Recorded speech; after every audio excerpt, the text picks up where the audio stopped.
Bienvenue à Neumünster en cette journée de solidarité.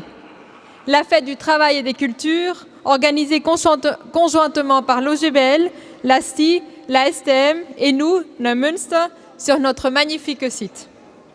Cette fête réunit tous les travailleurs et travailleuses du monde entier. Et ici au Luxembourg, elle fédère tous ceux et toutes celles qui sont les garants du bien-être et du haut niveau social et économique de notre pays. Il s'agit d'une journée culturelle, avec des manifestations un peu partout sur le site, des ateliers, des concerts, des expositions. Je vous conseille particulièrement celle des jeux vidéo qui est ici derrière moi, dans les salles votées. Et pour les plus nostalgiques, l'exposition sur mai 68 au Luxembourg, qui est dans le cloître. Sans oublier bien sûr la gastronomie du monde entier que vous pourrez déguster sur le parvis.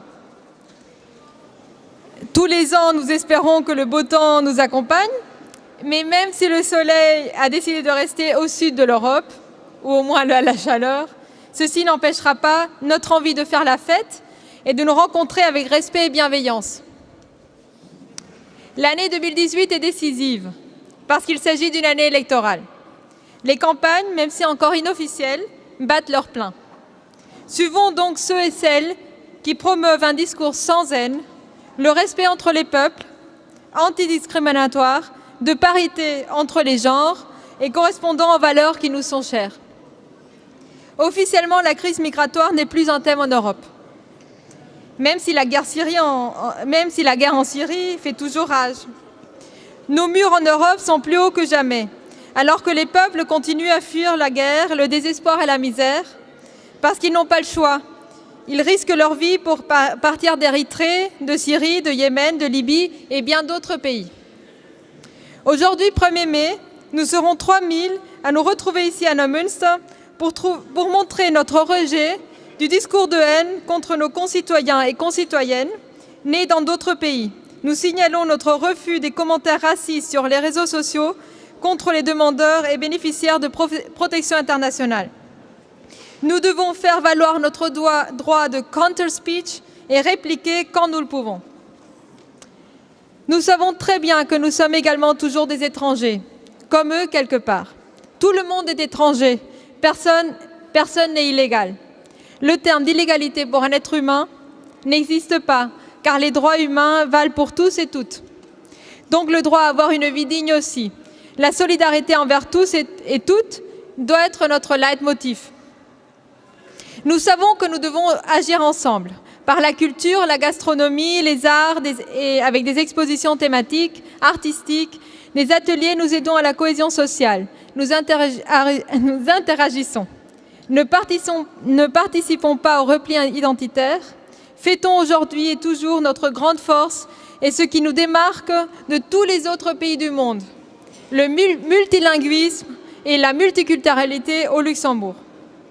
Le principal organisateur OGBL se joint à Neumünster, à l'ASTI et à l'ASTM et met en place un programme varié avec le Big Band de l'OGBL et une longue série de concerts, de pièces de théâtre, pour adultes, pour enfants, vraiment pour tout le monde, et des ateliers.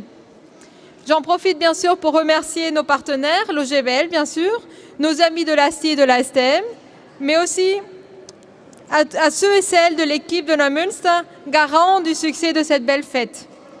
Nous défierons le mauvais temps. Merci pour votre écoute.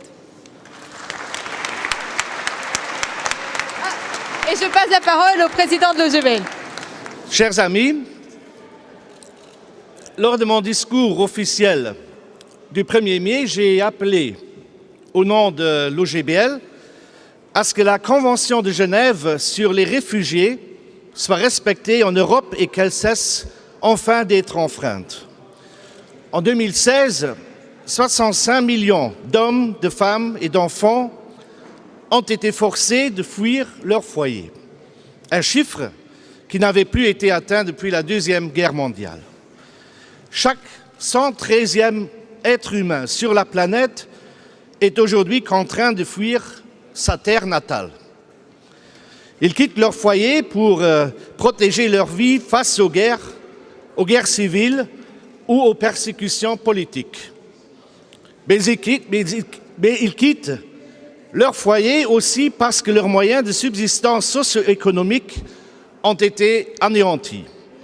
Ils fuient parce qu'ils ont faim et qu'ils vivent dans une pauvreté extrême, parce qu'ils n'ont pas de travail et de revenus, et parce que là où ils vivent, il n'y a pas de perspective de meilleures conditions de vie. Ils sont réfugiés parce qu'ils veulent survivre. De façon condescendante, nous les qualifions de réfugiés économiques. Et parce qu'ils ne rentrent pas dans la catégorie des réfugiés politiques, on leur refuse l'asile et l'accueil. Dans un monde où 8 milliardaires possèdent désormais autant que les 50% de l'humanité qui possèdent le moins, nous savons que les flux migratoires, pour des raisons économiques, ne vont pas faiblir, mais au contraire s'amplifier. Et nous savons que les accords commerciaux forcés par les États-Unis et l'Union européenne, mais aussi par l'Arabie saoudite ou la Chine, continuent à avoir des conséquences économiques, sociales et politiques désastreuses dans de nombreux pays du tiers-monde. Nous savons que les accords de libre-échange, qu'ils soient bilatéraux ou multilatéraux, ne permettent aucun commerce équitable ni des investissements durables, mais qu'ils servent avant tout les intérêts des multinationales et les importations et exportations des pays les plus riches. Le pillage de la terre et des ressources, la destruction de l'environnement et l'appauvrissement des populations, majoritairement rurales et composées de petits paysans, ne se poursuivent pas seulement, mais ils s'accroissent encore davantage. Le land grabbing, l'accaparement de terres, avant tout en Afrique, c'est-à-dire la location bon marché de vastes terres agricoles à des pays étrangers qui, ainsi, favorisent leur propre approvisionnement alimentaire et énergétique en prenant aux petits paysans et à leurs familles leurs moyens de subsistance, ce land grabbing et du vol. La culture industrielle d'huile de palme, de sucre ou de rose, par exemple, pratiquée par des entreprises internationales, détruit les perspectives de développement d'une agriculture durable permettant un approvisionnement propre des autochtones. Et elle détruit aussi, par l'emploi massif de pesticides, le socle écologique et les ressources en eau dans ces pays. Le manque d'approvisionnement propre conduit à des importations perverses, comme l'importation onéreuse de lait en poudre provenant des excédents laitiers de l'Union européenne pour remplacer la propre production laitière qui est devenue manquante ou trop faible. Et ceci n'est qu'un exemple. L'Europe s'agite à cause des taxes douanières protectionnistes américaines sur l'aluminium et l'acier qui menacent aujourd'hui. On met en garde quant à la menace d'une guerre commerciale et de la perte d'emplois. Mais on ne dit pas un mot concernant la guerre commerciale et la perte d'emplois qui sévissent depuis des années dans de nombreux pays du tiers-monde et dans l'Union européenne, les complices. Voilà pourquoi nous le faisons aujourd'hui. Les aides au développement que nous revendiquons sont des accords d'investissement et de commerce équitables avec les pays du tiers-monde. Et des accords équitables présupposent la protection et la stimulation d'une agriculture et d'une économie industrielle durable dans ces pays. Ils doivent également contenir la protection des services publics face à leur privatisation.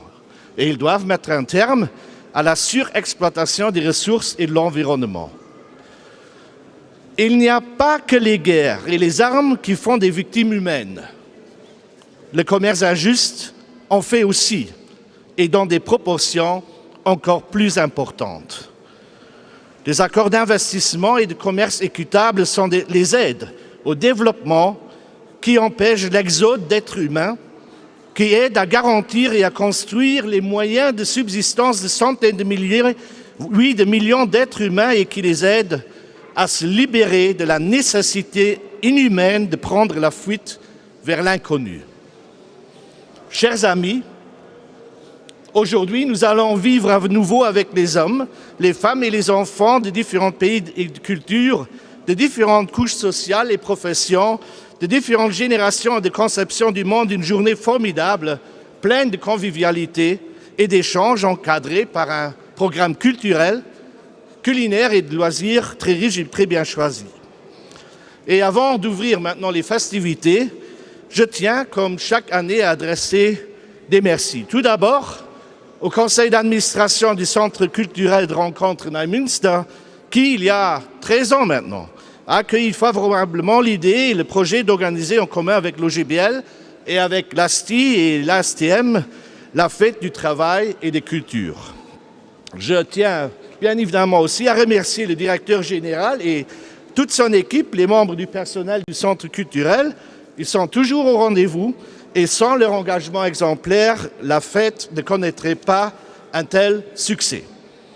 Le merci également à l'ASTI et à l'ASTM, ainsi qu'à toutes les autres organisations, comme par exemple aussi la bande de l'OGBL et toutes les personnes volontaires qui apportent leur soutien à notre fête du 1er mai. Et maintenant, assez parlé, passons à l'acte. Notre fête 2018 est ouverte et vive le 1er mai. Merci.